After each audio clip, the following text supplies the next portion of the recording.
welcome to another episode of Galaxy Gardens. My name is Chrissy, and today we're going to be talking about seeds. We're going to be winter sowing some onions outside on our deck, and we're also going to get our peppers and our eggplant going in some Petri dishes, so come check it out.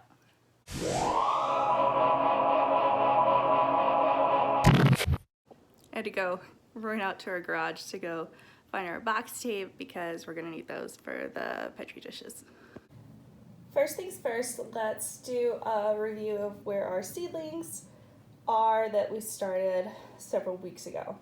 So we haven't had much more come up. Like I said, onions they're like the hardest thing for me to grow. Now this tray is doing fairly well. This is our ruby reds. So what I'm going to go ahead and do is cut them in half, and we'll be left with about 2 inches of green down there. Over here we have our broccoli, which we're going to thin out. Now if you're growing broccoli at home for the sprouts, this is about as tall as they'll be when you harvest them for salads. So we're going to go do that. Our cauliflower didn't do very well, so we're going to re-sow that. And then the rest of our onions here we're going to do with our winter sowing method. So I'll show you that right now. I never have this poor germination on anything, but for some reason onions and leeks, when I'm in the home environment, they're so difficult for me. Now I've grown them in like a greenhouse, like professional greenhouse environment before, and they did great. But, you know, you try and you adapt. So go ahead and give these a snip, and then we'll start with onions. All right, so as you're growing onions, you're going to want to make sure that you get some sort of wind on them, or at least, a couple times a day go through. And you just give them a little pet, because that's going to strengthen the onion stalks. Also, what you're going to do is you want to pay attention to how tall they're getting, because if they get too tall, they're going to flop over, and we don't want that.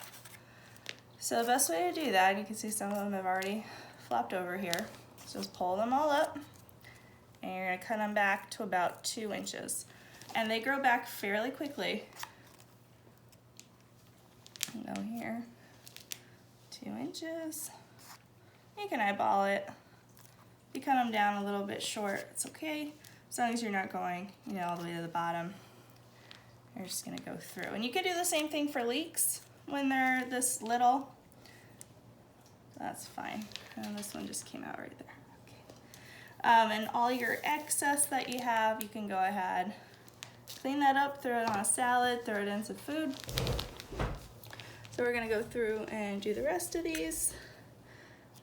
Now this is purely, pulled that one out too, see, things happen. This is purely ongoing experimentation for me. Something always happens to my onions. I get started every year. Mainly just because I have a busy lifestyle, which is why we're trying to slow down. So go through, get these onions on the side over here. And they'll grow back in a few days. You can just give them another clip. And even as they're at this height, you want to go ahead and at least brush them if you don't have a fan a couple times a day. Onions, like other plants, will damp off if your soil's too wet for too long.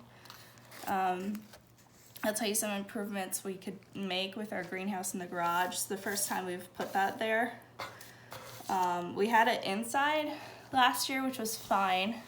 I just didn't like its location, so this time we tried the garage, and then we have another greenhouse we're going to put together. That's going to go in our basement. So these are all set. But if we were to make any improvements to our other greenhouse, I'd say probably just a better ventilation system. Now I'm going to go through the broccoli and thin them out. And the same thing, as you can clean these up, put them in your salad. I'm gonna leave about 2 good ones per cell here. Again, the broccoli, I'm not really getting these going as my main crop. My main crop I'm gonna sow, I want to say in July to harvest in the fall. So here we have, is that Marathon F1 broccoli? I think got a little base.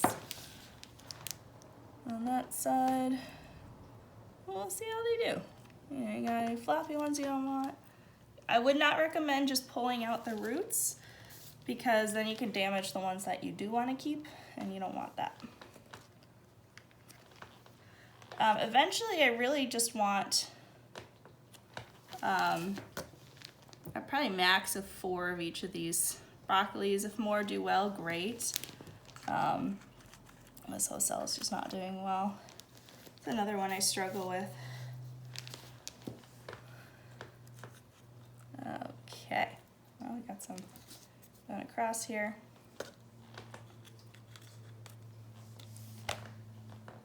That could stay, so I have 1 there and no here. So I do 2, 3, try to keep 5 in this cell, depending. And they don't look good, take them out. Let's see. 1, 2. One's all right. Take this one out. Take this. So I'll just leave that to 3. That's okay. All right, and then we just have 2 cauliflowers, so we'll try to redo those once we get transfer the peppers to our new area. So this is all set. Okay, so this is all clipped, ready to go. We're gonna go ahead and put that back out in the garage, and let's move on to here. We'll get 2 separate containers going. All right, so next up we have our winter sowing. We're gonna try. I've never done this before, mainly because people typically do it with milk jugs that are left over. We don't use milk for anything. We don't drink milk, but sometimes we pick up a rotisserie chicken every now and then. And I like these containers because they snap shut, so I don't have to do any of that duct taping around it. So we have onion seeds that were left over, and I've tried to purposefully use up my seeds year to year instead of being conservative with them. Just as a means to force myself to do more seed saving at the end of the season, and to try new varieties. So we're going to use up the rest of these. So if I'm understanding correctly, when you're doing these, you want a container that you could seal and has air holes at the top. So if you were to do it with a milk jug, you would cut it in half except leave a hinge, right? Put your soil in, put the seeds in, duct tape it shut, right? And then leave the cap. I think you're supposed to leave the cap off. So these have little steam vents, and I drilled some holes on top. I also labeled which side is which. So you can't see it very well from there, but this side is gonna be our warrior onion. It's gonna be the cipollini, cipollini, however you say that kind of onion. So I'm gonna go ahead and put this down. We're just gonna eyeball where half and half is. And we're just gonna put the rest of the seeds on here. And they'll get started when they feel they're ready. And I think the only extra effort we have to do on our end is to check these like once a week and make sure they don't dry out. So just like I did the onions last time, we're gonna do a sowing on the top. Just put a tiny bit of soil on top. Now I've pre-dampened the soil, and if you didn't watch our other video, when you're damping your soil ahead of time, you want to check it, and you'll know it's good when you get a handful of it and you squeeze it and like maybe a drop comes out. It's gonna be the perfect consistency. Let's go ahead and put these in.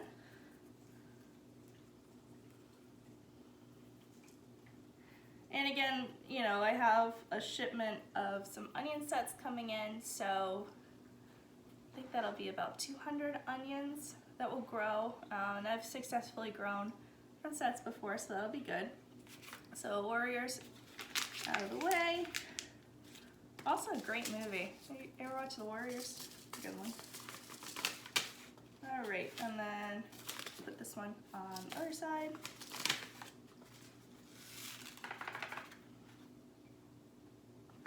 And if you want to winter sow any other kinds of vegetables, I'm told you can do pretty much any vegetable and then they'll just start growing when they're ready. I don't know about that, but I know onions are pretty forgiving, so I'm comfortable starting there. All right, so we have this all sowed, half and half. I got some extra soil over here. We're just gonna go ahead, sprinkle that on top.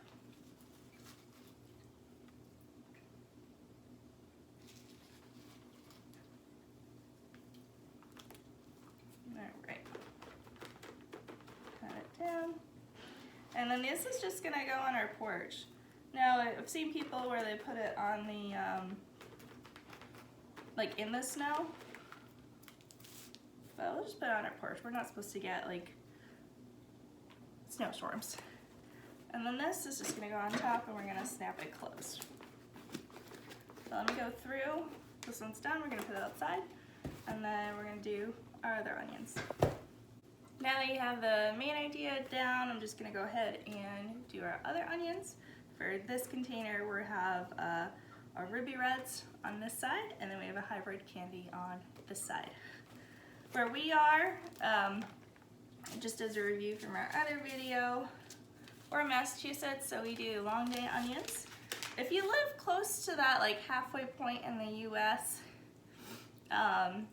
between, you know, like the north and the south, you can do intermediate day onions and they'll be pretty good. We're a bit too far away where those would like do well up here. You'll get something, but you just won't get the max, you know, growth of the onion that you might be looking for.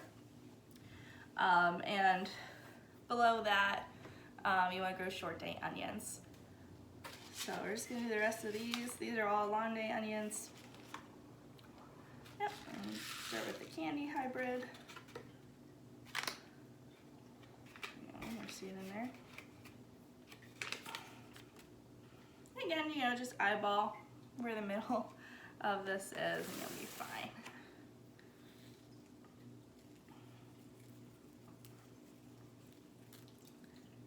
Now, one thing I would recommend if you're gonna be labeling these and putting them outside in the elements, don't use painter's tape. I'll use those inside. And don't use Sharpie. So specifically what I'm using on these lids is an alcohol pen. I still have not figured out how to take it off once it's on there, but once it's on there, it's not gonna fade. I'll use them for our fruit tree markers in the yard, and they'll like fade like year to year, but you'll still be able to see what it says, and then I can just go over it again with this alcohol-based ink marker. So they're very good. All right, so we get the hybrid candy on that side. I think this one is, yeah, we'll use this one up first. I love red onions. I love them so much. One of my goals for this year is to get enough like good sized red onions that we can make pickled red onions, because I love putting those on sandwiches or like on tacos and stuff. Those are really good. Alright, and I think I have just a bit too much for this container. I'm not going to go ahead and get another one. So I'm going to save these remaining seeds, and we're going to be ordering some soil this week. Garden soil from a local place. And I'm going to direct sow these just for more experimentation. I mean, we're still This is like our second like full growing season at this property.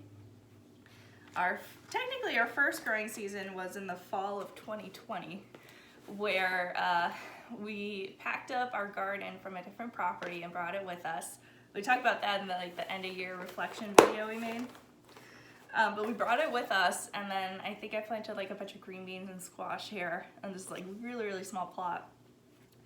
And then last year was our full like all the seasons throughout the year gardening. And that was fun, and that was an experimentation because we had just built our raised beds. It wasn't like a true soil in them yet.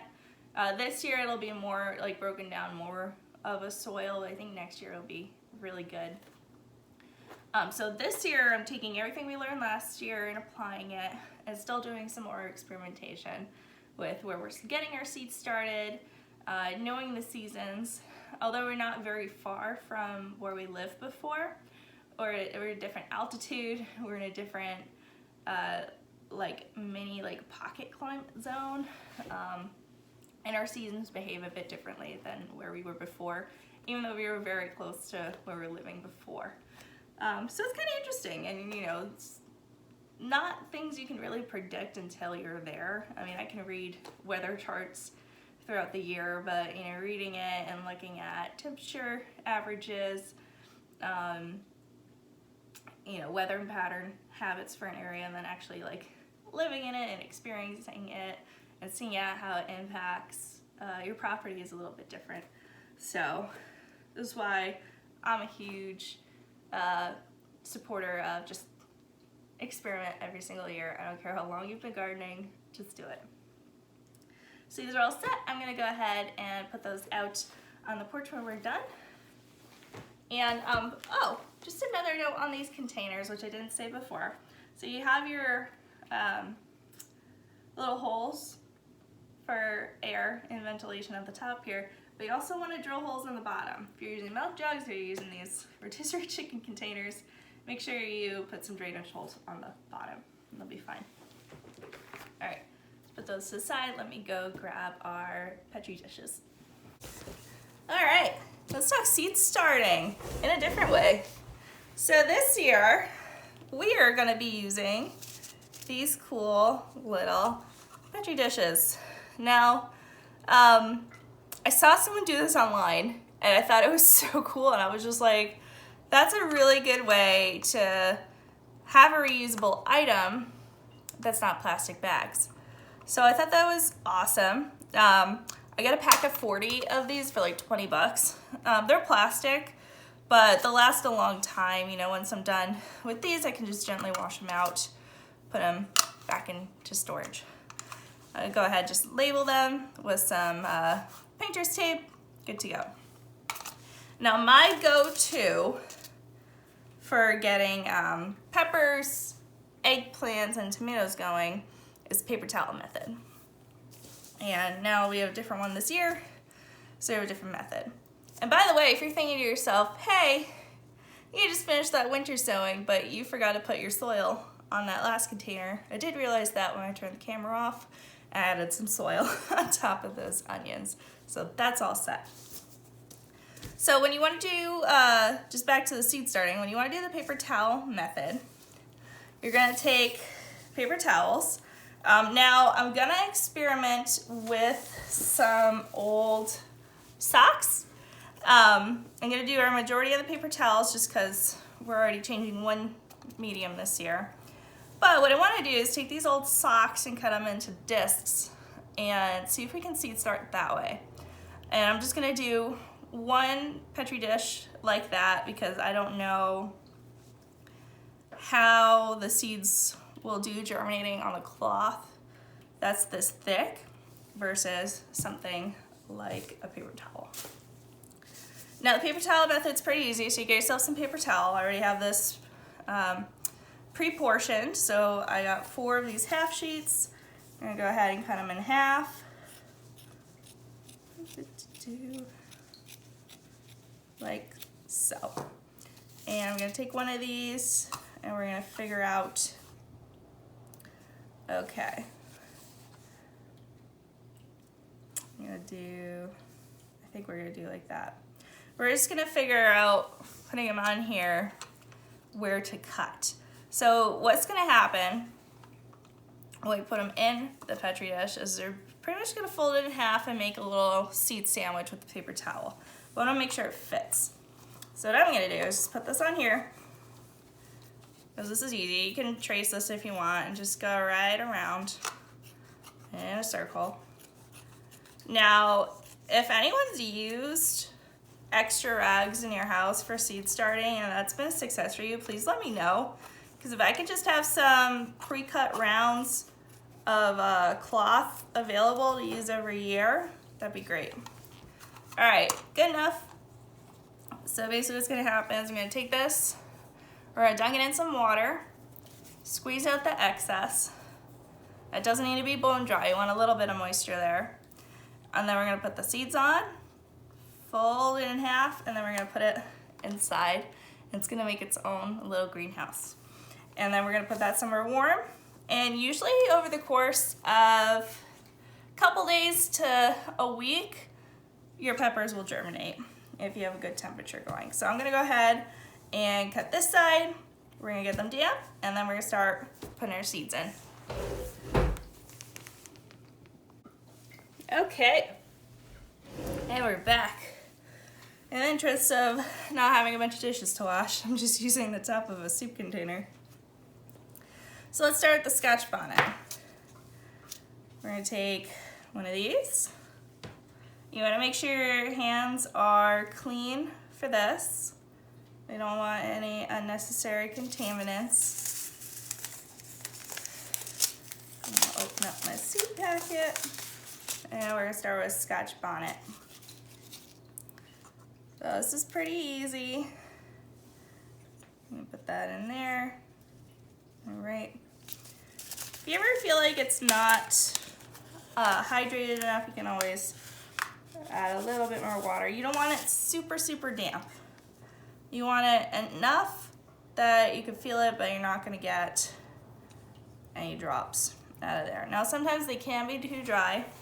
In the past, I've done like a double layer. So it'd be like that and like that, I guess in this case, to keep it damp. But that's because I would leave my plastic bags open just a little bit. In this case, they're gonna be sealed. Now I wanna end up with 4 plants of each of these varieties. And they can be pretty close to each other. I will always sow double the amount of what I want to end up with.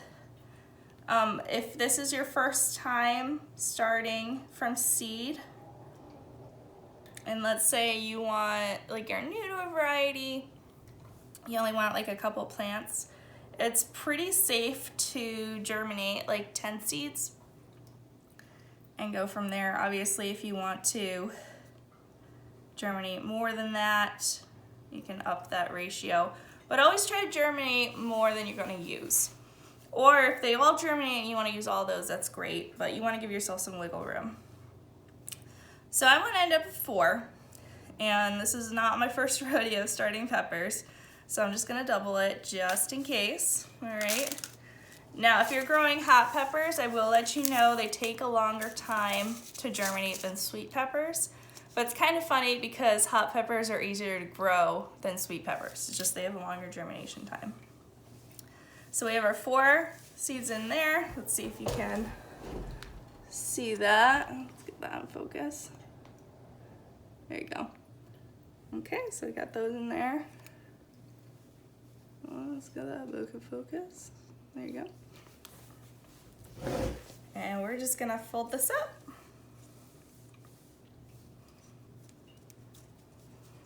Press it down so they're all damp. And again, if you feel like this is a little dry, let me go ahead and get my little spritzer.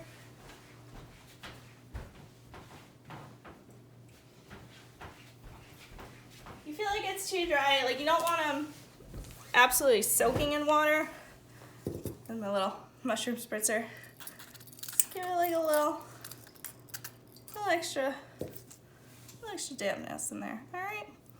That water is going to permeate the shell surrounding the seed, and we'll get going.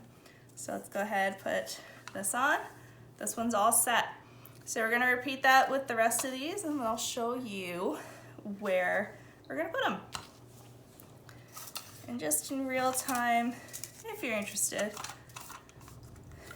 We had the hardest time choosing what peppers we're gonna grow this year, I tell you. Every single year, it's always so difficult to decide what we wanna do. Because we like all the hot peppers, we wanna experiment with our hot sauce making. These are all seeds I have saved. Later in the year, I'll show you some tips on that. But we finally came to a conclusion. Because we like to try new ones every year, but we're starting to figure out which ones are our favorite, which ones work with our growing abilities. So, 1, 2, 3, 4, 5, 6, 7, and then one of those looks a little sketchy, so just put 9. You'll know after a couple days of these starting to hydrate if they have potential or not. You can do like some practice germination to see what your germination rate is. So for example, if you were to try to germinate 10 just to see how well your batch germinates, obviously however many out of 10, that's your ratio right there. And again, if you feel like it's too dry, just give a little, get a little spritz-a-rooney.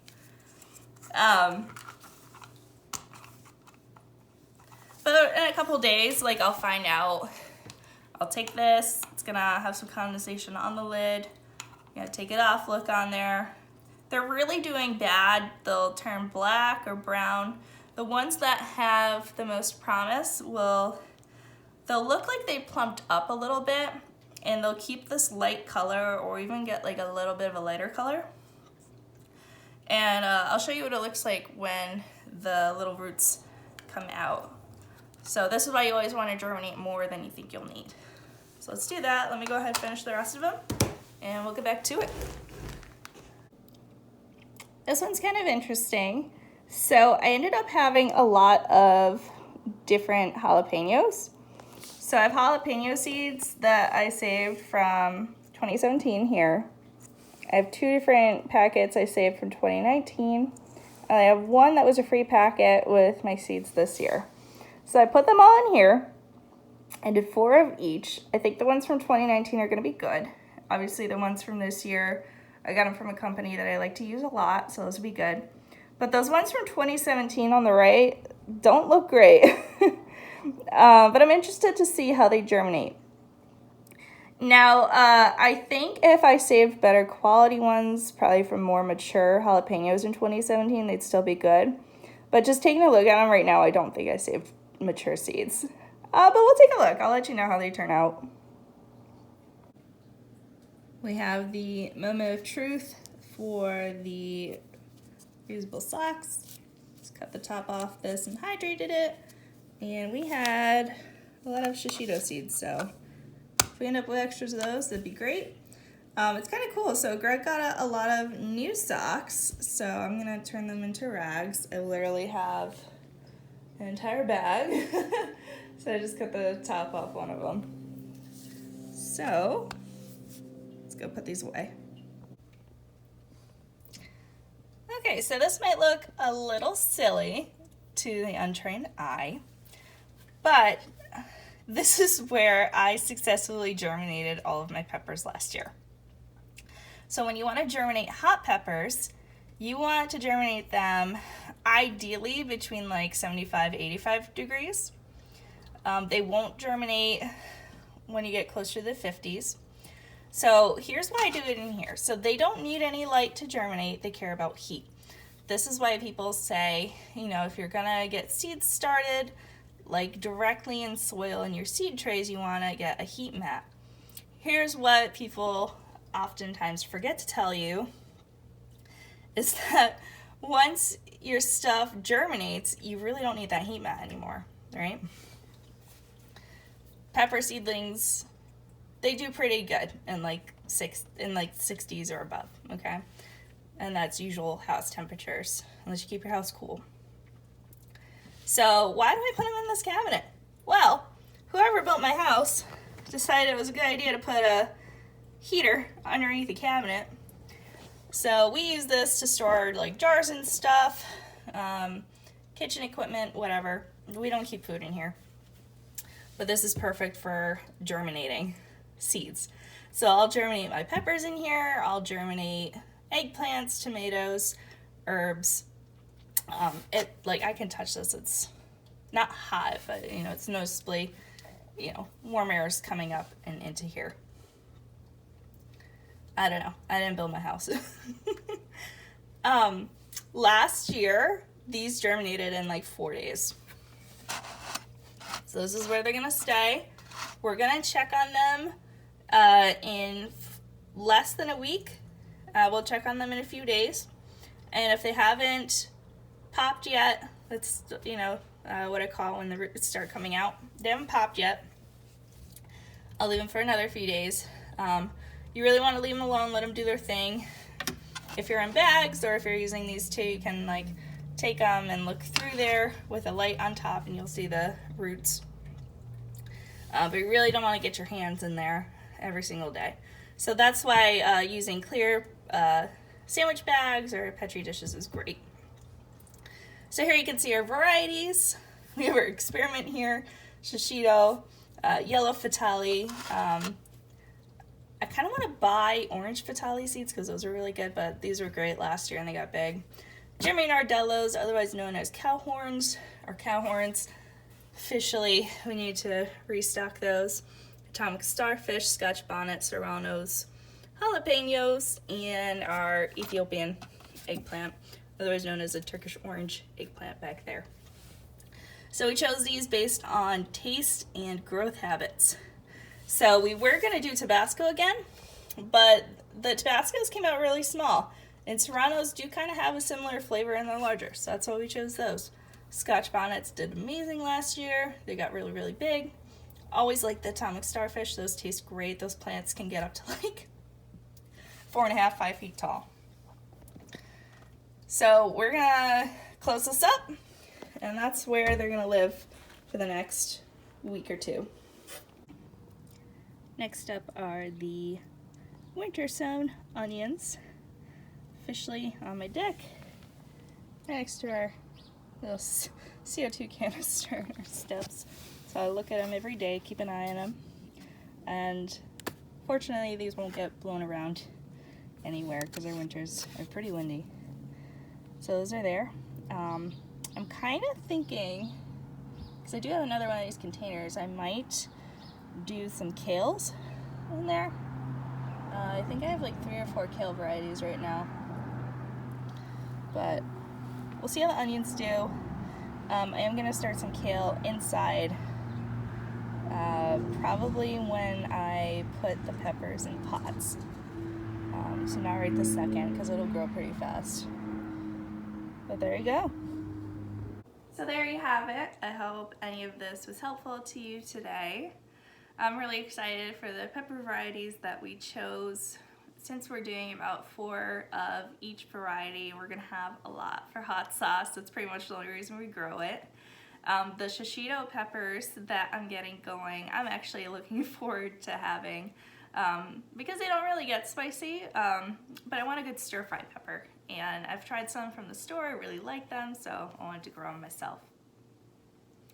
We get our peppers going so early just because they take a while to get going. I'm excited for our Carolina Reapers that we saved from last year. I hope, you know, those make it to June and we'll get like a good Carolina Reaper harvest. But that's why we didn't start any of those seeds this year, because they were just starting to put out fruit by the time, you know, the summer season was over, and we didn't want them to die, so we dug them up. Now, if you are somewhere similar to where we are, we're in Massachusetts, Zone 6B, and you're getting more winter weather like we're going to, I would definitely hold off on your tomatoes, even if you have the room, unless you're going to grow them inside, which by all means, go ahead, why not? but we're gonna get our tomatoes going in another month. They grow really fast, they're pretty forgiving, and if you're lucky and you get a second sowing of tomatoes going, like if you remember to, I never do, then you can plant those like end of June, beginning of July. You get a second crop of very vigorous tomatoes. We keep ours year round, but we'll talk about that more when we get them going in their own Petri dishes. Next week we're going to be pruning our fruit trees outside, pruning our vines outside, not our bushes, but you know, our grapes, kiwis we have out there. I was going to do it this week, but our weather has been kind of unpredictable. We had a snow squall come through, which I'll put at the end of this video. Super unexpected, and I don't feel comfortable pruning the trees when, you know, it's snowing out.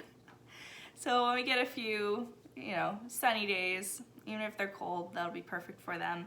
Hopefully next week cooperates. This is like the perfect time of year if you're gonna do any pruning for like your apples, pears, peaches, I don't know, apricots, all those kinds of trees, if you're in a place where they get their winter dormancy period.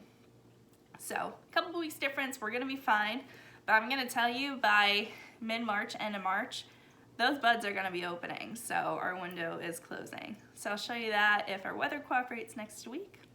Otherwise, if you have any questions, please go ahead and put them down in the comments. I'll be happy to answer any of them for you. When these peppers pop and we put them in some cups, I'll show you that too. You gotta go ahead and get, I'm just looking down my hallway. We just got our new indoor greenhouse and I gotta set it up, put it in our basement. So that'll be fun. If you wanna catch us on any other social media platforms, we're on TikTok, Instagram, and Facebook.